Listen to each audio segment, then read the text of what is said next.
चलिए आगे बढ़ते हैं। टीम मोदी की एक और धमाकेदार जीत हुई है। इस बार सदन के भीतर जहां स्पीकर पद को लेकर पक्ष और विपक्ष में खींचतान थी, आखिरकार ओम बिरला फिर से स्पीकर चुन लिए गए। ध्वनिमत के साथ एनडीए उम्मीदवार ओम बिरला की जीत हुई। राहुल गांधी और अखिलेश यादव ने ओम बिरला के सामने किस बात की चिंता जाहिर की और पीएम मोदी ने कैसे ओम बिरला की तारीफ की, आपको दिखाते हैं। मैं प्रस्ताव करता हूं कि श्री ओम बिरला जो इस सभा के सदस्य हैं को इस सभा के अध्यक्ष के रूप में चुना जाए। माननीय प्रधानमंत्री जी द्वारा प्रस्तुत प्रस्ताव का मैं समर्थन करता हूं। महोदय, मैं प्रस्ताव करता हूं कि श्री ओम बिरला जो इस सभा के सदस्य हैं उनको इस सभा के अध्यक्ष के रूप में चुना जाए। Shri Om Birla is declared elected as the Speaker of this House.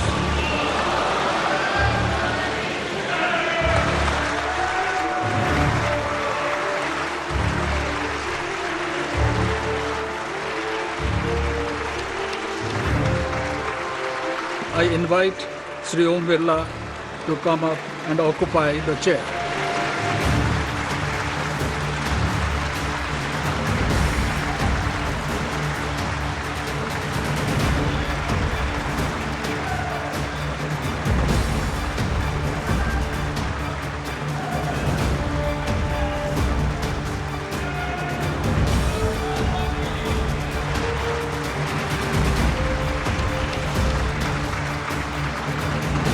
पहला टेस्ट मोदी पेस्ट। ये सदन का सौभाग्य है कि आप दूसरी बार इस आसन पर विराजमान हो रहे हैं। जीते बिरला, हार गए सुरेश।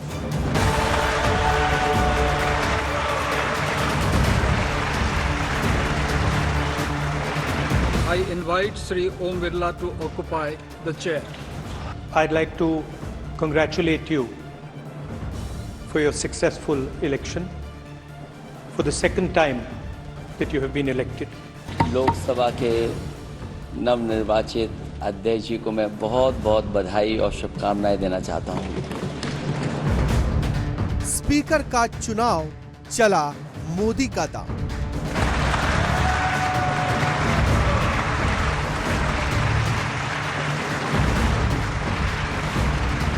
टीम मोदी की एक और जीत विपक्ष के लिए करारा झटका। ओम बिरला का स्पीकर चुना जाना तय था, बस औपचारिकता बाकी थी जो ध्वनि मत ने पूरी कर दी। ओम बिरला ने बतौर स्पीकर दूसरी पारी शुरू कर दी।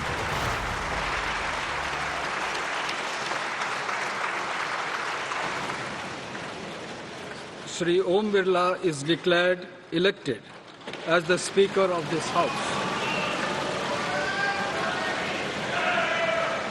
Since the first motion moved by Shri Narendra Modi has been adopted, the motions moved thereafter have become infructuous. I invite Shri Om Birla to occupy the chair. I invite Shri Om Birla to come up and occupy the chair.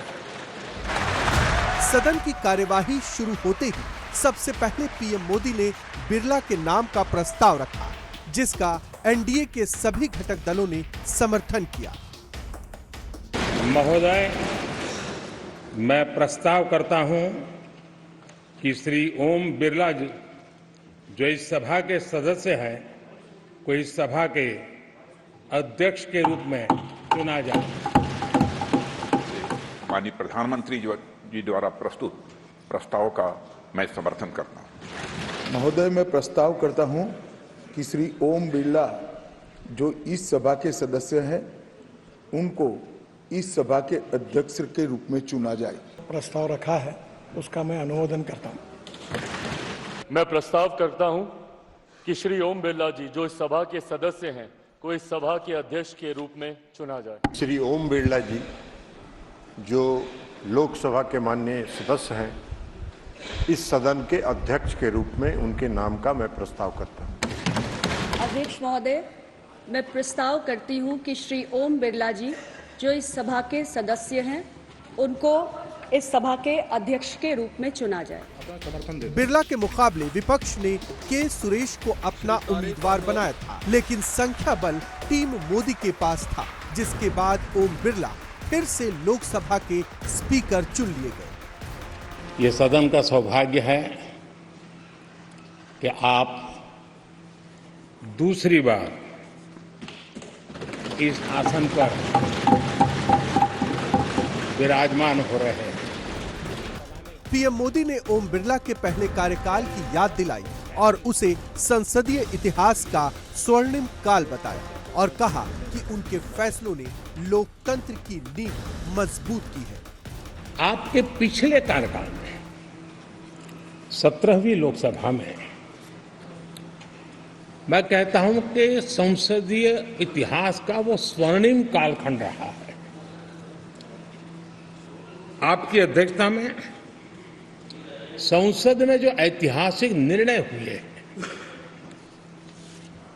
आपकी अध्यक्षता में सदन के माध्यम से जो सुधार हुए हैं,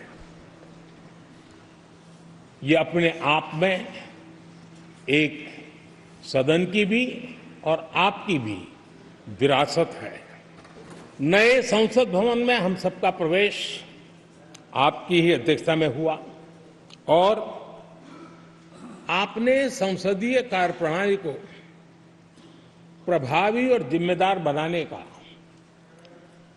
कई महत्वपूर्ण फैसले लिए हैं और इसलिए लोकतंत्र को मजबूती देने में मदद मिली है।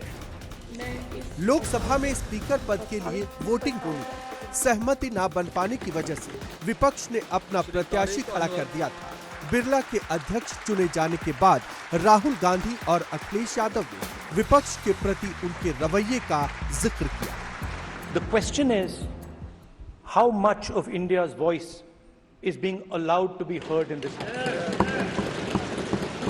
So the idea, Speaker sir, the idea that you can run the House efficiently by silencing the voice of the opposition is a non-democratic idea.